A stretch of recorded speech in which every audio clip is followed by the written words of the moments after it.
اللہ وبرکاتہ۔ درود پاک پڑھیں۔ اللهم صل على محمد وعلى آل محمد كما صليت على إبراهيم وعلى آل إبراهيم إنك حميد مجيد. اللهم بارك على محمد وعلى آل محمد كما باركت على إبراهيم وعلى آل إبراهيم إنك حميد مجيد. اللهم صل على سيدنا محمد وعلى آل سيدنا محمد وأصحاب سيدنا محمد وبارك وسلم عليهم.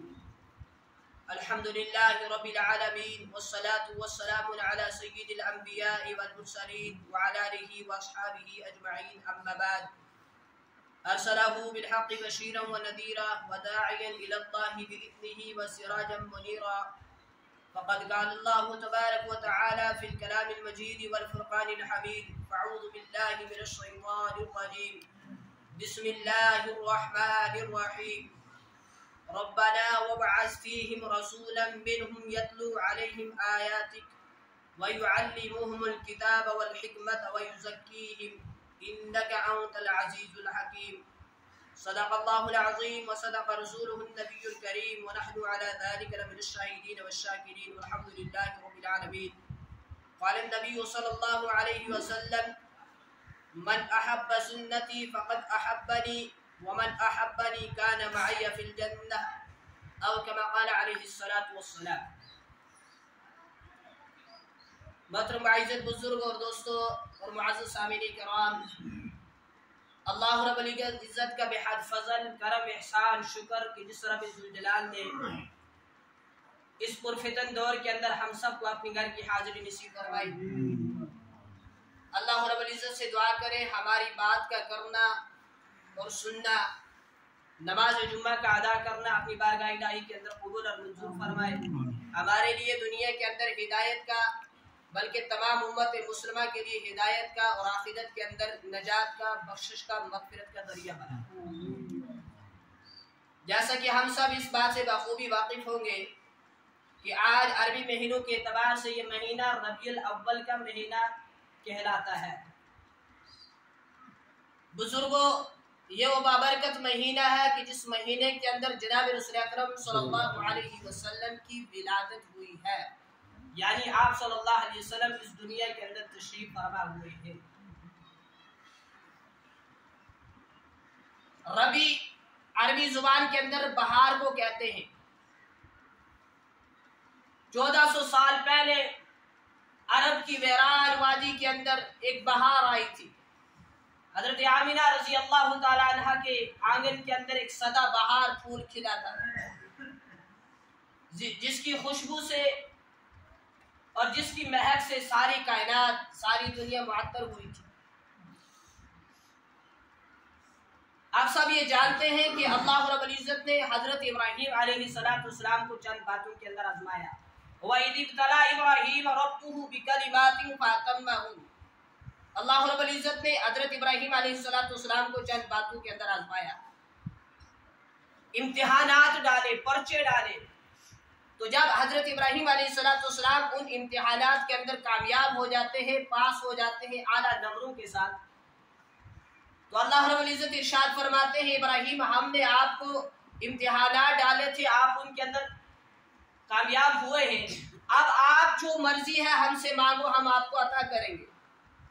تو امتحانات پاس کرنے کے بعد حضرت ابراہیم علیہ السلام نے اللہ رب العزت سے نہ سونا مانگا، نہ چاندی مانگی، نہ پیسے مانگے، نہ دنیا کی کوئی اور چیز مانگی.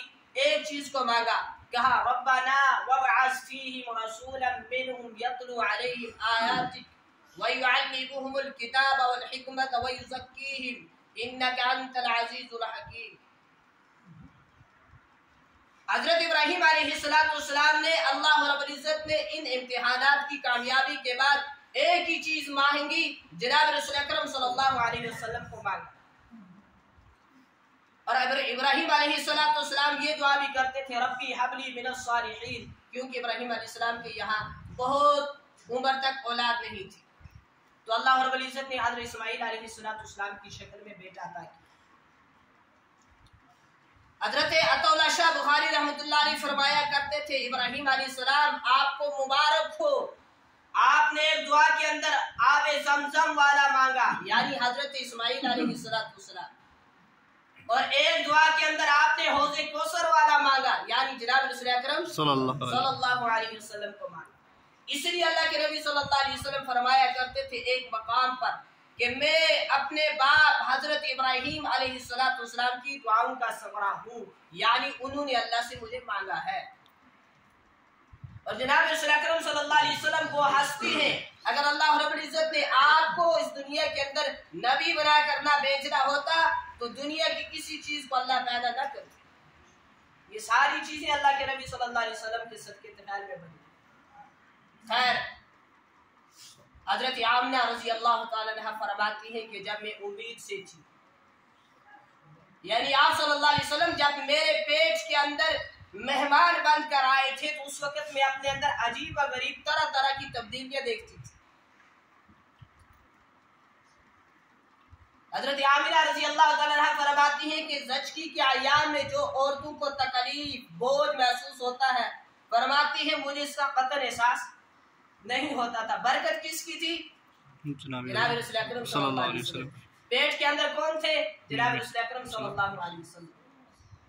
حضرت آمنہ رضی اللہ تعالیٰ فرماتی ہیں کہ میں رستے سے گزرتی تھی، گزرتے گزرتے اگر میرے پاؤں کے نیچے کوئی روڑا، کوئی پتھر، کوئی ہڈی آ جاتی تھی، روئی کی طرح نرم ہو جاتی تھی۔ کیوں؟ برکتوں والا جو آ رہا ہے اور پیٹ کے اندر جو آ چکا ہے برکتوں والا، اس وجہ سے روڑی، بڑے بڑے پتھر، اس وجہ سے جو پہاڑ، جو پتھر، جو روڑے پاؤں کے نیچے آتے تھے روئی کی طرح نرم ہو جاتے تھے۔ حضرت آمنہ رضی اللہ تعالیٰ فرماتی ہے کہ ہمارے یہاں دستور تھا، رواج تھا کہ یہاں کی عورتیں جو تھی جا کر کنویں سے پانی بھر کے لایا کرتی تھی۔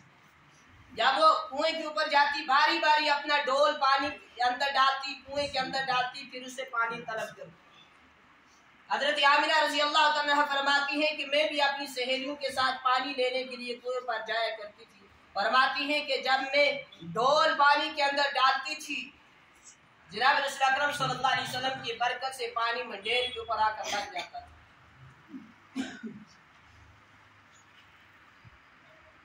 حضرت آمنہ رضی اللہ تعالیٰ فرماتی ہے کہ جب سے یہ بچہ میرے بطن کے اندر، میرے پیٹ کے اندر مہمان بن کر آیا ہے، میں عجیب عجیب خواب دیکھتی تھی۔ اکثر مجھے نور ہی نور نظر آتا تھا خوابوں کے اندر۔ میں نے ایک مرتبہ سہیلیوں سے اس کا تذکرہ کیا کہ جب سے یہ بچہ میرے پیٹ کے اندر آیا ہے میں عجیب عجیب خواب دیکھتی ہوں، مجھے طرح طرح سے نور نظر آتا ہے۔ تو سہیلیاں میری فرمانے لگی، کہنے لگی کہ بہن ان ایام کے اندر سائے کا اثر ہو جاتا ہے، ہمارے ساتھ بھی ایسا ہوتا ہے۔ جب ہم بھی ایام کے اندر ہوتی ہیں تو ہم اس کا علاج کیا کرتی ہیں، لوہے کا کڑا بناتی ہیں، اس کو گلے کے اندر پہن دیتی ہیں، اس کے بعد خواب آنا بند ہو جاتے ہیں۔ لہٰذا آپ بھی ایسا کرو، لوہے کا کڑا بناؤ اور گلے کے اندر پہن لو۔ حضرت آمنہ رضی اللہ تعالیٰ فرماتی ہیں کہ میں نے اپنی سہیلیوں کے کہنے پر لوہے کا کڑا بنایا تو اس کے بعد گلے کے اندر پہن دیا۔ فرماتی ہیں پہلی ہی رات تھی جب میں نے کڑا بنا کر اپنے گلے کے اندر پہنا تھا، ایک بزرگ ہستی، سفید ریش، سبز امامہ، خوبصورت چہرہ، بزرگ آتے ہیں اور شہادت کی انگلی سے اشارہ کرتے ہیں۔ ان کی اشارہ کرنے کی دیر تھی، میرے گلے کے اندر جو لوہے کا کڑا تھا وہ زمین کے اوپر ٹوٹ کر گر گیا۔ میں نے کہا حضرت بابا جان آپ کون ہیں اور آج آپ نے مجھ پر یہ کیا ظلم کیا؟ انہوں نے کہا کہ بیٹی میں ابراہیم خلیل اللہ ہوں، آپ کو یہ بشارت دینے کے لیے آیا ہوں، اس بات سے آگاہ کرنے کے لیے آیا ہوں، آپ کے بطن کے اندر، آپ کے پیٹ کے اندر جو بچہ ہے وہ کوئی معمولی بچہ نہیں۔ آپ کے بطن کے اندر، آپ کے پیٹ کے اندر جو بچہ ہے وہ تمام نبیوں کا سردار ہے۔ جب یہ دنیا کے اندر آئے گا تو حق کا بول بالا ہوگا، کفر، شرک، بدعات یہ سب چیزیں ختم ہو جائیں گی، حق کا بول بالا ہوگا۔ اور بیٹی ہماری غیرت نے یہ گوارا نہ کیا کہ ہماری بیٹی تو ہم پرستی کا شکار ہو جائے، اس لیے ہم نے یہ کڑا توڑ ڈالا۔ حضرت آمنہ رضی اللہ تعالیٰ فرماتی ہے کہ جوں میرے سواد کی نشانی کی ولادت کے دن قریب آ رہے تھے، مجھ سے خوشبو آیا کرتی تھی، مجھ سے خوشبو مہکتی تھی. لوگوں کے اندر یہ بات مشہور ہو گئی کہ عبد المطلب کی بہو قیمتی عطر استعمال کرتی ہے جبکہ وہ بیوہ بھی ہے. تو جب یہ بات عبد المطلب کے پاس پہنچی تھی انہوں نے اپنی بیوی سے کہا جو دادی ہیں جناب رسول اکرم صلی اللہ علیہ وسلم, کہا کہ آمینہ تمہاری بھی بہو ہے لہٰذا تم اسے سمجھاؤ وہ عطر استعمال نہ کرے جبکہ وہ بیوہ بھی ہے. حضرت آمنہ رضی اللہ تعالیٰ عنہ جناب رسول اکرم صلی اللہ علیہ وسلم کی دادی فرماتی ہے عبد المطلب اپنے شوہر سے, کہا کہ میں نے کئی مرتبہ سوچا کہ میں آمنہ کو بلا کر اس سے پوچھوں کہ تم اتنا قیمتی عطر کیسے استعمال کرتی ہو, کہاں سے لاتی ہو. فرماتی ہیں کہ آج کل اس کے اندر ایسا روب ایسا جلال ہے کہ مجھے اس سے بات کرنے کی بھی ہمت نہیں ہو رہی. ایک مرتبہ عبد المطلب نے خود ان کو بلا کر سمجھایا کہ بیٹی عطر استعمال نہ کرو جبکہ تم بیوہ بھی ہو, اور پوچھنے لگی کہ اتنا قیمتی عطر تمہیں لا کر کون دیتا ہے. حضرت آمنہ رضی اللہ تعالیٰ عنہ کے جواب سنو. کہا آنکھوں کے اندر آنسو آئے, کہا میں نے آج تک کبھی بازار نہیں دیکھا. ہماری عورتیں روزانہ بازار کے اندر ہوتی ہے. فرمایا کہ میں نے آج تک بازار نہیں دیکھا, بلا مجھے پھر میں کہاں سے لا سکتی ہوں جبکہ میں بیوہ بھی ہوں. فرماتی ہے حضرت آمنہ رضی اللہ تعالیٰ عنہ عبد المطلب سے آپ خوشبو کی بات کرتے ہیں, آج کل جو میرے ساتھ ہو رہا ہے اگر میں اس کو آپ کے سامنے بیان کر دوں تو آپ مجھے پاگل دیوانی قرار دیں گے. حضرت آمنہ رضی اللہ تعالیٰ عنہ فرماتی ہے کہ میں جب دھوپ کے اندر چلتی ہوں, جب سے یہ بچہ میرے پیٹ کے اندر آیا ہے, جب میں دھوپ کے اندر چلتی ہوں تو بادل مجھ پر سایہ کرتے ہیں. جب میں دیواروں کے پاس سے گزرتی ہوں تو مجھ سے ہم کلام ہوتے ہیں. جب میں پہاڑوں کے پاس سے گزرتی ہوں تو مجھ سے باتیں کرتے ہیں. جب میں کعبہ اللہ کے پاس سے گزرتی ہوں تو مجھے خوشخبریاں سناتا ہے. اور جب میں درختوں کی طرف دیکھتی ہوں تو اس کی شاخیں جو ہے وہ جھک کر تعظیم کرتی ہے. میں چاند کے اوپر نظر ڈالتی ہوں تو ادب بجا لاتا ہے. اور اتنا ہی نہیں, جو ہی میرے سوال کی نشانی کی ولادت کے دن قریب آ رہے ہیں, حضرت آمنہ فرماتی ہے میں جہاں تھوکتی ہوں وہاں سے بھی خوشبو اٹھتی ہے. یہ سب برکتیں ہیں جناب رسول اکرم صلی اللہ علیہ وسلم. اب جناب رسول اکرم صلی اللہ علیہ وسلم کی پیدائش کے بارے میں مفسرین کا اختلاف کا اظہار کیا ہے. مفسرین نے بعض کہتے ہیں 8 ربیع الاول کو پیدائش ہوئی, بعض کہتے ہیں 9 کو, بعض کہتے ہیں 12 کو, لیکن زیادہ علماء کی اتفاق اسی پر ہے کہ 9 ربیع الاول کو پیدائش ہوئی. خیر, حضرت آمنہ رضی اللہ تعالیٰ فرماتی ہیں کہ میرے پاس 2 عورتیں موجود ہیں, حضرت عبد الرحمن بن عوف اور ایک اور صحابی ہے, مجھے نام ذہن سے نکل گیا, ان کی والدہ. فرماتی ہیں اس کے بعد میرے پاس 2 عورتیں آتی ہیں لمبے قد والی. پوچھنے پر ایک نے اپنا نام مریم بتایا اور ایک نے آسیہ بتایا, اور ان کے ساتھ جنت کی حوریں ہیں. دراصل یہ سب جناب رسول اکرم صلی اللہ علیہ وسلم کا استقبال کرنے کے لیے آئی تھی جنت سے, اور حضرت آمنہ رضی اللہ تعالیٰ عنہ کی خدمت کے لیے یہ ایک پاکیزہ اور عمدہ عملہ مقررہ کیا گیا جس کی سربراہ بنی حضرت آسیہ اور حضرت مریم. فرماتی ہے کہ حضرت آمنہ رضی اللہ تعالیٰ عنہ حضرت عبد الرحمن بن عوف کی والدہ کو چراغ کی ضرورت پڑی. حالت یہ تھی کہ اس وقت جو ہمارے گھر کے اندر چراغ تھا اس سے تیل ختم ہو چکا تھا, بجھ گیا تھا. آپ نے دیکھا ہوگا پہلے دور کے اندر چمنیاں ہوا کرتی تھی.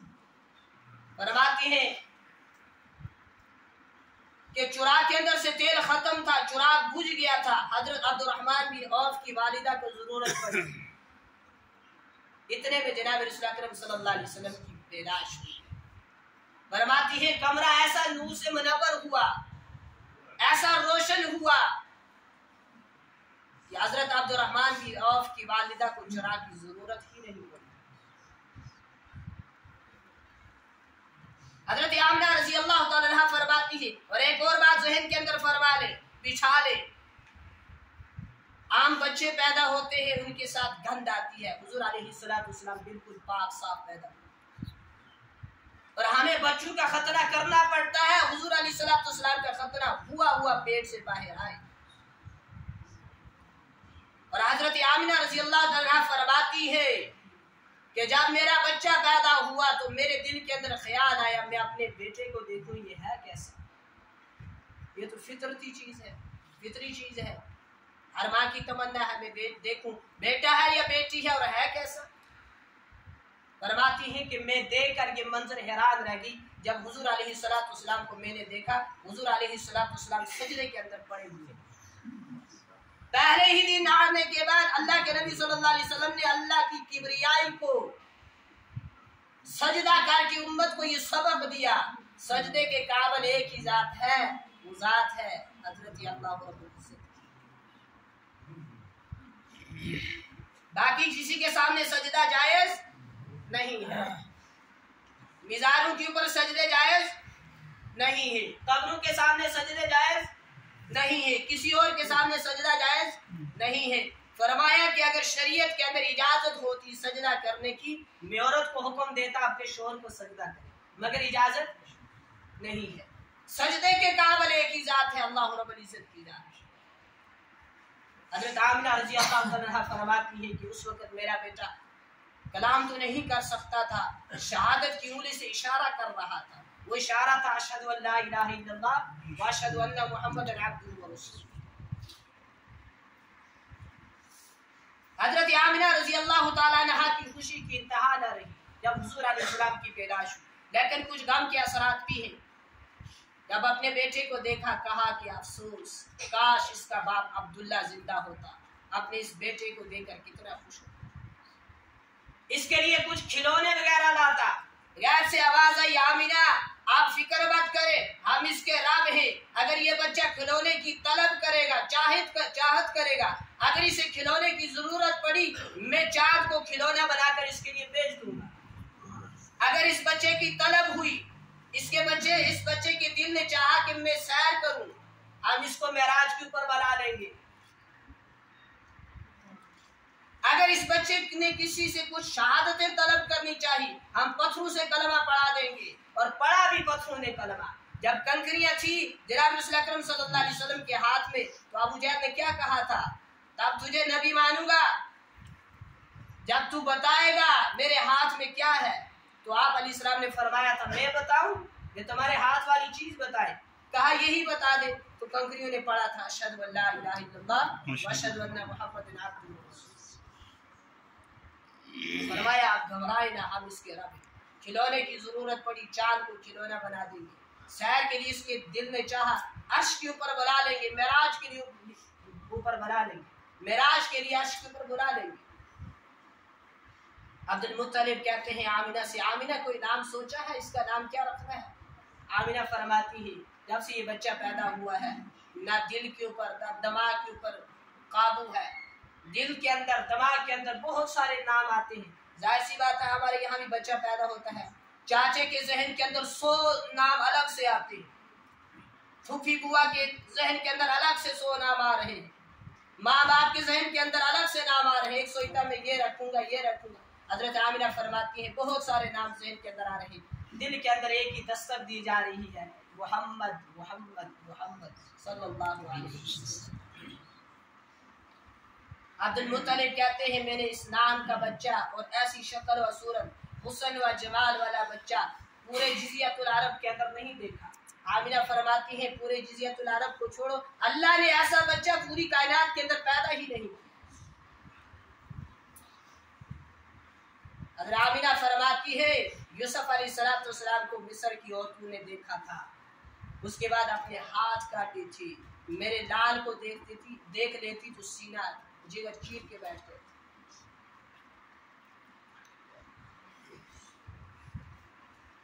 حضرت آمنہ رضی اللہ عنہا فرماتی ہیں آپ صلی اللہ علیہ وسلم جب دنیا کے اندر آئے بڑی برکتیں ساتھ لے کر آئے،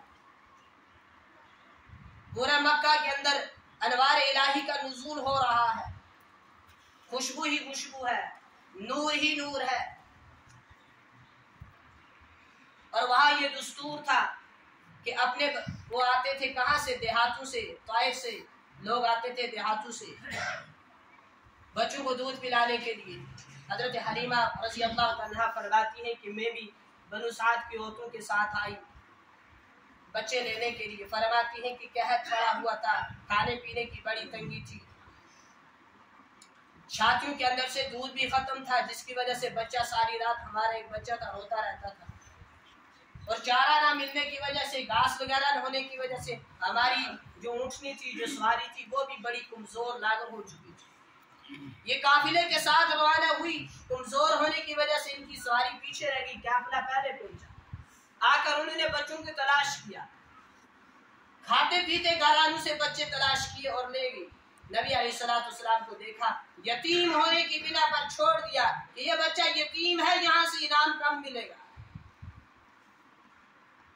یہ مقدر میں تھے کس کے؟ حضرت حلیمہ رضی اللہ تعالیٰ عنہ۔ اور تو نے یتیم ہونے کی بنا پر چھوڑ دیا۔ حضرت آمینہ جب پہنچتی ہے، تلاش کرتی ہے، ایک ہی بچہ ملتا ہے، وہ بھی یتیم، جس کا نام ہے جناب رسول اکرم صلی اللہ علیہ وسلم۔ حضرت آمینہ سے پوچھا یہ بچہ ہے؟ کہا ہاں ہے تو بچہ، مگر آپ نے بھی لینا نہیں ہے، کیونکہ اور عورتوں نے بھی دیکھا، چھوڑ کر چلے گی، یتیم ہے، یہاں سے انعام نہیں ملے گا، چھوڑ کر چلے گی، تم بھی چھوڑ کر چلی جاؤ۔ حضرت آمینہ کی آنکھوں سے آنسو نکلے، کاش اس کا باپ زندہ ہوتا۔ حضرت حلیمہ فرماتی ہے کہ نہیں، میں ان کو لینے کے لیے آئی ہوں، آپ مجھے وہ بچہ دکھا دے۔ حضرت آمینہ خود فرماتی ہے کہ جب اس کمرے کے اندر داخل ہوئی جہاں پر جناب رسول اکرم صلی اللہ علیہ وسلم تھے، فرماتی ہے کہ میں دیکھتی ہوں کہ اللہ کے نبی صلی اللہ علیہ وسلم، پہلے فرمایا کہ جب اس کمرے کے اندر داخل ہوئی ایسا خوشبو کا جھونکا چلا، ایسا لگتا تھا، یوں محسوس ہوتا تھا جیسے جنت کے در کھل گئے۔ فرماتی ہے میں نے دیکھا سفید کپڑے کے اندر لپٹے ہوئے جناب رسول اکرم صلی اللہ علیہ وسلم آرام فرما رہے ہیں، سو رہے ہیں۔ میں نے آپ صلی اللہ علیہ وسلم کو دیکھا۔ فرماتی ہیں کہ ایسا حسن و جمال والا بچہ میری زندگی میں کہیں نہیں دیکھا جو میں نے حضور علیہ السلام کو۔ فرماتی ہے کہ جب میں نے جناب رسول اکرم صلی اللہ علیہ وسلم کو اٹھا کر اپنے سینے سے لگایا، میری چھاتیوں کے اندر فوراً دودھ اتر آیا۔ یہ برکت ہے جناب رسول اکرم صلی اللہ علیہ وسلم کی۔ افسوس یہی ہے کہ کس نبی کو امت نے چھوڑ دیا اور ان کے طریقوں کے اوپر آ گئی۔ نبی علیہ السلام کا طریقہ اسے کچھ خاص نظر نہیں آتا، اس کی نگاہوں کے اندر اس کی کوئی ویلیو ہی نہیں ہے، اور ان کی غلامی اختیار کی، جناب رسول اکرم صلی اللہ علیہ وسلم کو چھوڑ دیا۔ چھوڑنے کا مطلب کیا ہے؟ ہماری زندگی کے اندر ان کے طریقے نہ رہے، جیسا وہ کرتے تھے ویسا ہم نہیں کرتے، ہمارے معاملے تو ان سے ہٹ کر ہیں۔ فرماتی ہے کہ جب میں نے ان کو اٹھایا، سینے سے لگایا، میری چھاتیوں کے اندر دودھ آیا، اور ان کی برکت سے میرا وہ بچہ جو پوری رات روتا تھا دودھ کی کمی کی وجہ سے، آج اس نے بھی پیٹ بھر کر دودھ پیا اور آرام سے سویا۔ فرماتی ہے ہماری پوری زندگی کی وہ پہلی رات ہے جب ہم نے آرام سے نیند کی۔ فرماتی ہے میں ان کو لے کر اپنے خیمے کے اندر واپس آئی۔ شام کا وقت ہوا، میرے شوہر حضرت حارث دودھ لینے کے لیے گئے اونٹ سے کہ کچھ تھوڑا سا دودھ مل جائے۔ فرماتی ہے کہ جا کر انہوں نے دودھ لینا چاہا، تمام برتن بھر کے دودھ ختم نہیں ہو رہا تھا۔ اور ایک کتاب میں نے پڑھا کہ فرماتی ہے کہ اور جو ہمسائے لوگ تھے ان کے گھروں سے بھی حضرت حلیمہ نے برتن لائے مانگ کر، مگر وہ برتن بھی بھر گئے۔ ان کی جو اونٹ تھا، جو خچر تھی، جو اونٹ تھا، ان کی سواری جو تھی، اس کے تھنوں سے دودھ ختم نہیں ہو رہا تھا۔ یہ برکت تھی جناب رسول اکرم صلی اللہ علیہ وسلم۔ فرماتی ہے 3 دن تک ہم وہاں ٹھہرے، جب دودھ نکلا نا، اتنا دودھ نکل آیا، جب دوسرے گھروں سے برتن لائے وہ بھی بھر دے۔ اور اس کے بعد حضرت حارث میرے شوہر کہنے لگی کہ مجھے پکار کر کہا، حلیمہ تم کتنے مقدر والے بچے کو لے آئی، برکتوں والے کو لے آئی، ہماری تو قسمت ہی جاگ اٹھی، تمام برتن بھر گئے پھر بھی دودھ ختم نہیں ہو رہا۔ فرماتی ہے ہم نے 3 دن وہاں قیام کیا،